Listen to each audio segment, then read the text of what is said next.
ओम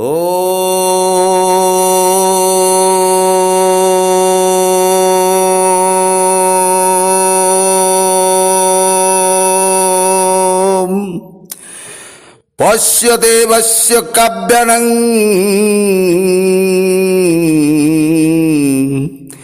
ममारनर्जिज्यति।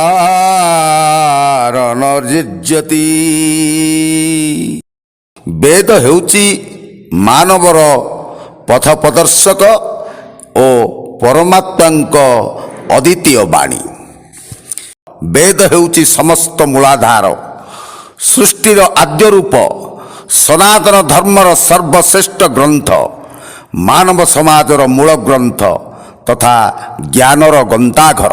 तेणु ए भव्य ज्ञानालोक प्राप्ति निमंते आम्भको ज्ञान विकिरण करने सकाशे आसंता भाद्रव कृष्ण पक्ष रविवार इंग्राजी तारीख 10/8/2025 दिन पात्रपुर ग्रामस्थ तुलसी देवी बालिका उच्च विद्यालय सन्निकटरे प्रातः 8 घंटा ठारू अपराह्न 1 घंटा पर्यंत 51 कुंडीय घृत यज्ञ, ज्ञान यज्ञ एवं अन्न यज्ञ अनुष्ठित हब।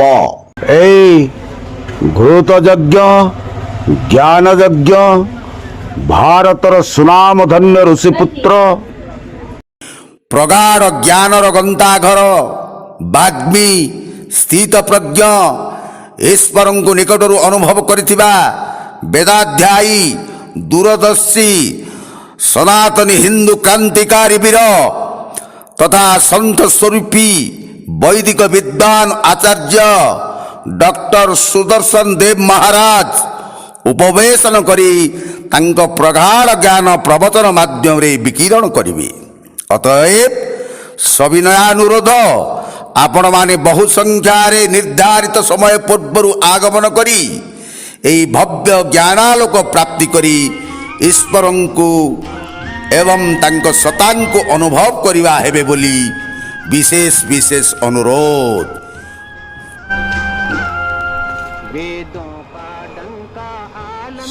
विशेष विशेष अनुरोध एही महान घृत यज्ञ, ज्ञान यज्ञ, अन्न यज्ञ को चिकिटी निर्वाचन मंडली विधायक तथा आम्भमानंक प्रिय मनु भाई एवं पात्रपुर अंचल बासिंदांक तरफे पुनर्बार अनुरोध करुअछु आपण माने सपरिवार उपस्थित रही यज्ञ भगवान और साधु संतों आशीर्वाद प्राप्त सह प्रत्येक परिवार प्रत्येक व्यक्ति यज्ञान्न प्रसाद ग्रहण करिबा हेबे।